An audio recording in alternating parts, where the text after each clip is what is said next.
Hello, YouTube people. Okay, so I guess I'll do my second video. So I was gonna try and talk about something else, but some stuff's been going on, and I guess I'll share it with you. So as I sort of mentioned in previous videos, I do have a disease. It's called NF2. I did a little bit of an introduction, and that I do have some tumor growths on my acoustic nerves, so I can't hear all that well anymore. So I guess the tumor on my left ear has grown pretty significantly in the past couple of months, and they're unsure of what to do on how to treat it. So it's been a bit of an emotional roller coaster the past couple of weeks.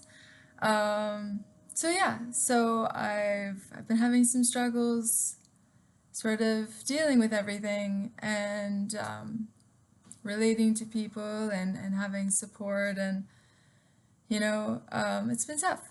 So I have been taking the last couple of weeks to really,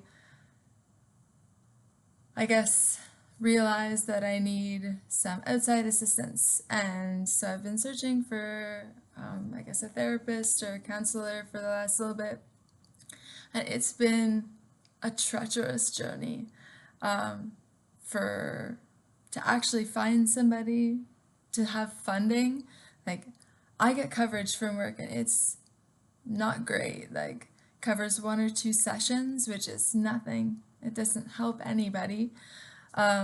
So I've been having troubles with that. And then, people around me not really understanding me or getting frustrated with me, and because my anxiety's just been pretty high. If you know anything about this disease, because the tumors grow on your nerves, you tend to question everything. Every feeling, every pain, every numb spot, everything. And nobody can help you. No doctors really take the time to help you because they just really relate everything back to this disease. So, right now, for the past couple of weeks or months even, or even before that, I've had chest pain, or I've hurt my shoulder, or, I've been feeling really crappy lately, and no doctor, my family doctor included, really take the time to search and to see if something's actually wrong, because they just assume that it has something to do with my disease. Meanwhile, I have one doctor saying that the tumors in my ears don't affect all of these other things that could possibly be wrong with me. And then I have another doctor saying that below my neck is stable. And so all of these things could or could not relate to my disease. And so I've been struggling. And especially, so yesterday I had another phone appointment, which is really hard for me because I can't hear.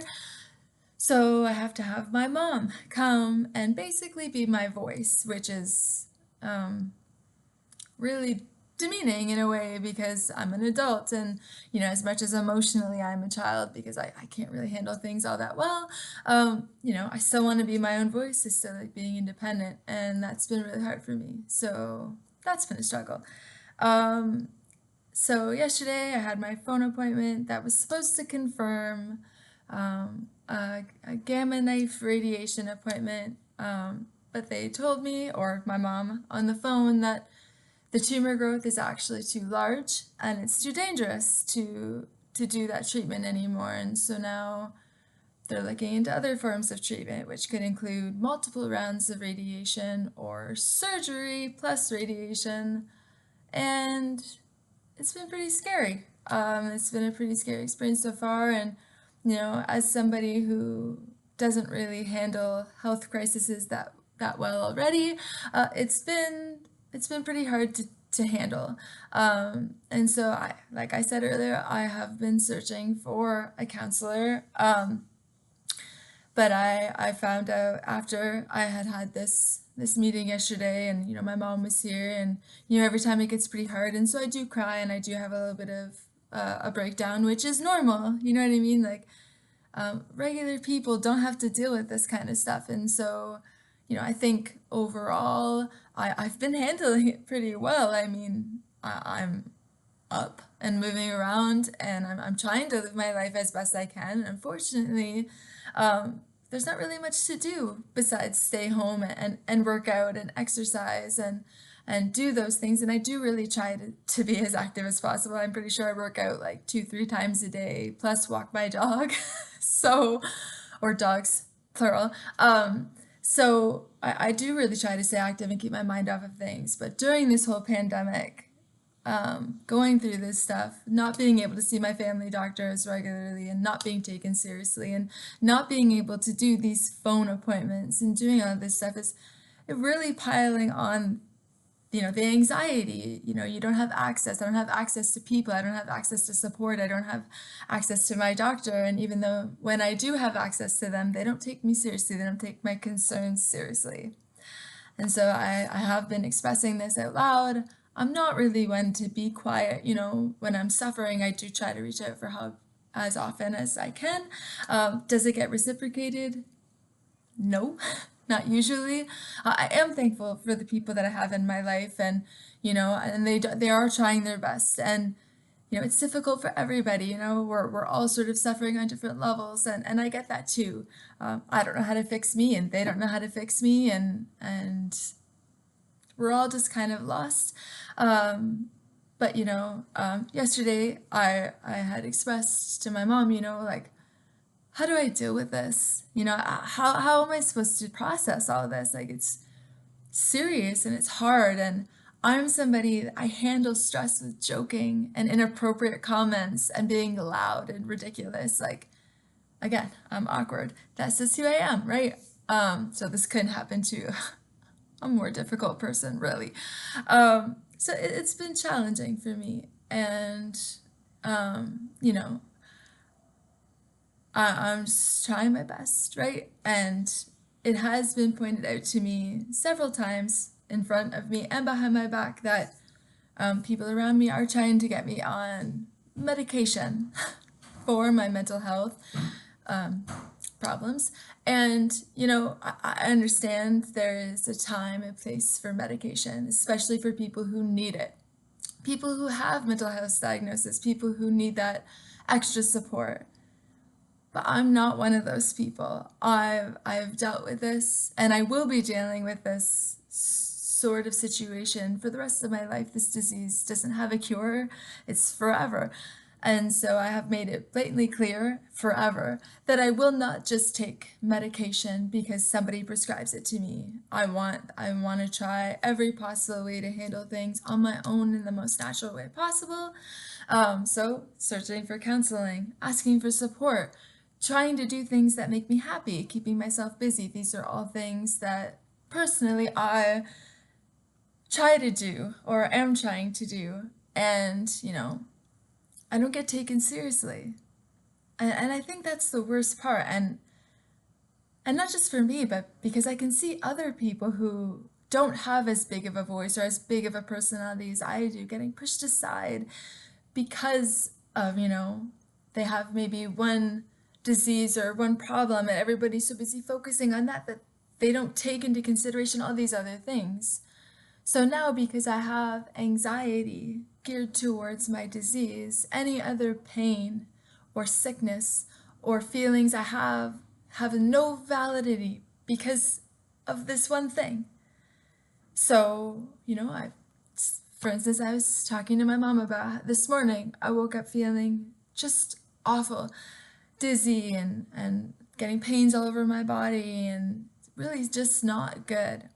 And I, of course, have to ask for help to book a doctor's appointment because they will only book me for a phone appointment due to COVID. And obviously that is not possible for me. And they don't do video appointments, which is also horrific, FYI. Ontario, cool.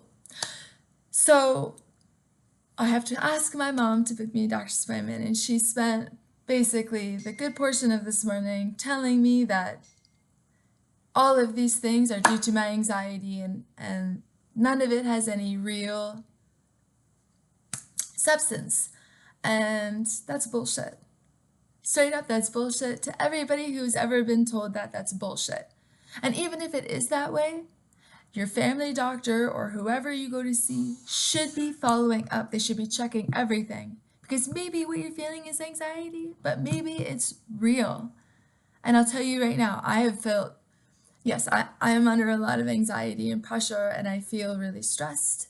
But there's been times in my life where I've dealt with more on my plate, more stress, or maybe at the time it felt like more than right now.